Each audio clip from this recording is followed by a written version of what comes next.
I gotta say, this Monday Night Football game between the Bucs and the Giants was a lot more interesting than I thought it was going to be. Now, I'm pretty sure we all expected Tampa Bay to win, but a good chunk of people expected them to blow out the Giants because they're the Giants.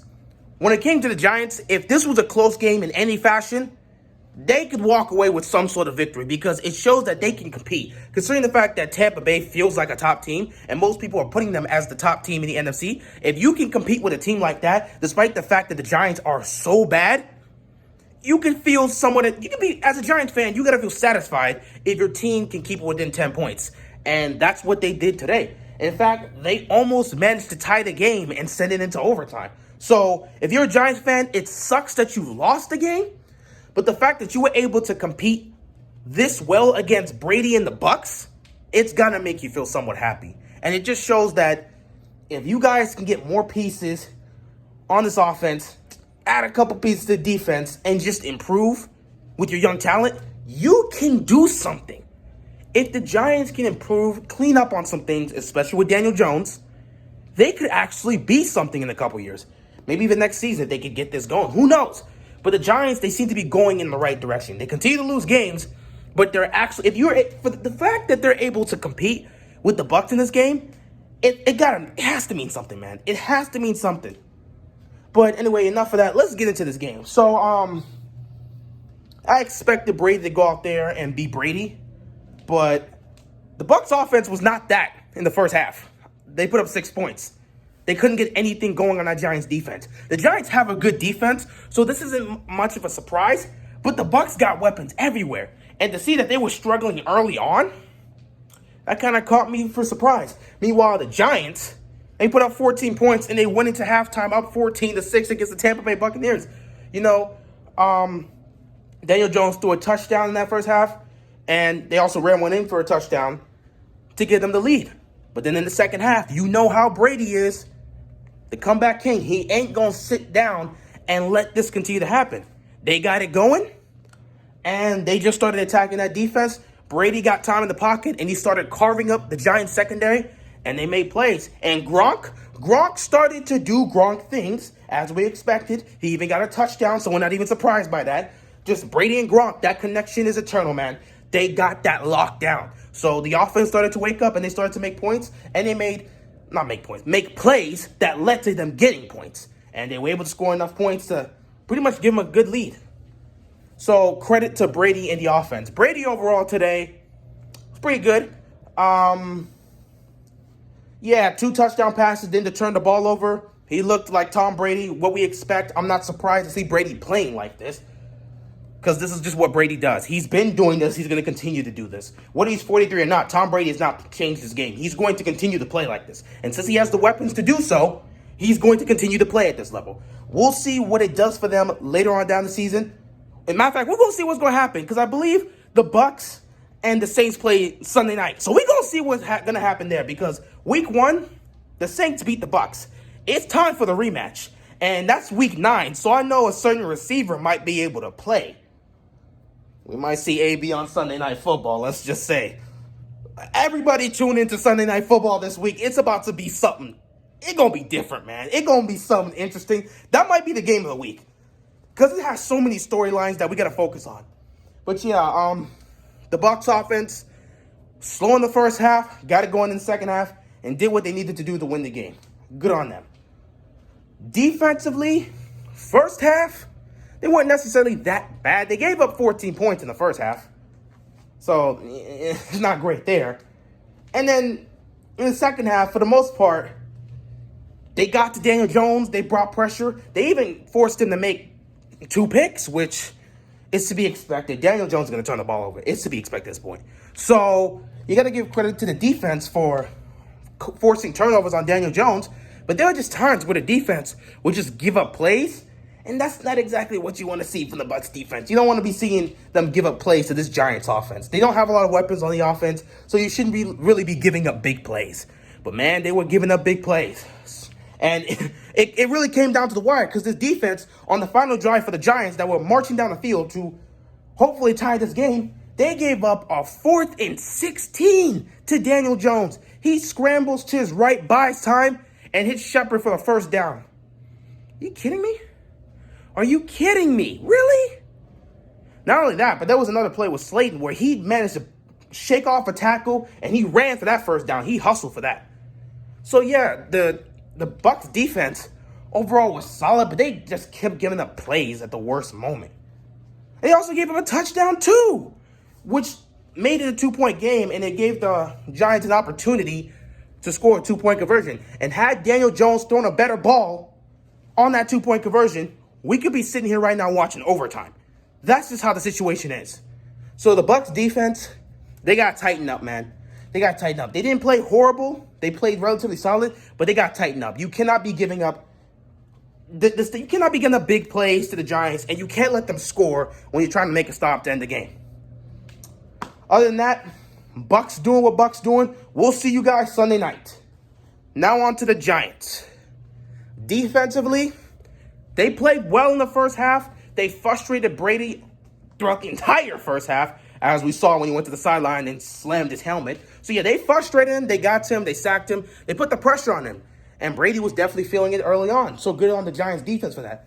But in the second half, they did give up some plays, which it's bound to happen. The Bucs offense just got too many weapons. You can't stop Gronk for long. You can't stop Mike Evans for long. At some point, these guys are just going to go off and make plays. And that's just what happened in the second half. And it led to them scoring a couple times, which sucks. But the Giants defense was good enough. I say the Giants actually played a really good game defensively against the Bucs. Considering the situation, they got so many weapons there. And for that defense to hold on for a whole first half and play relatively solid in the second half, give the Giants defense credit. They're not the best in the league, but they're good enough to compete. So credit to the Giants defense. Offensively for the Giants, this guy Slayton, Giants fans, I see what you mean when you say Slayton is everything on your offense. I see why you guys like this guy Slayton so much. This dude's a baller, man. This dude is a baller. I like Slayton. He's a baller. That's all I'm going to leave it to. Evan Ingram found his hands in this game, so good on him. He caught that deep ball. He almost dropped it too, but he caught that deep ball, so good on him for that. Sterling Shepard made some plays in this game. Good on him for that. I believe he also had a touchdown. So good on him. Yeah, the receivers for the most part, they made plays. The running game wasn't really a non-factor for both sides of the field for most of this game, so not much to say there. But yeah, the passing game, you got to like what you saw from the receivers. Lastly, Daniel Jones.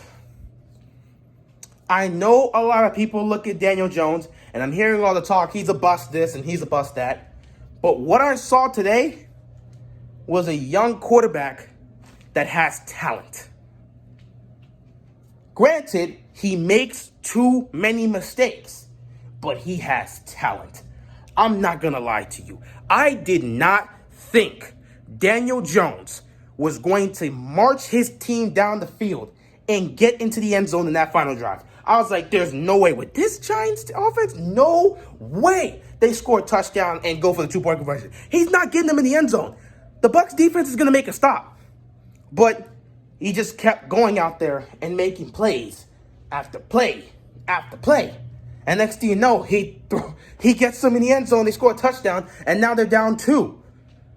The guy has some talent. I'm telling you, the guy has some talent. Now, he still has a lot of work. In this game, there were several opportunities down the field that Daniel Jones just flat out missed. He didn't see it, he didn't make the attempt, or it was just a bad throw. Several times in this game where he missed a golden opportunity, and that's on him. Not only that, he turned the ball over again multiple times. 2 picks. This is what Daniel Jones is right now. Daniel Jones is a turnover machine right now. He cannot stop turning the ball over. It sucks, but that is what the issue is. At the same time, that's his biggest issue. The guy can throw the football. He can make all the passes, including the deep balls, when he's actually looking downfield and seeing there's an open man there. He can make the throws. The guy's got talent.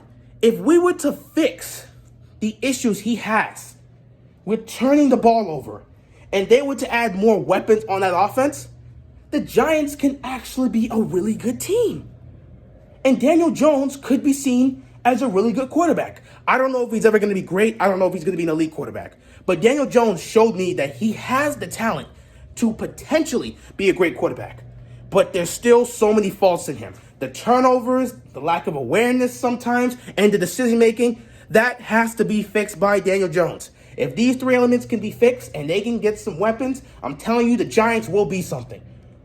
So for all the people calling Daniel Jones a bust, I'm going to need you to cool off with that. Give the man some time to fix his mistakes.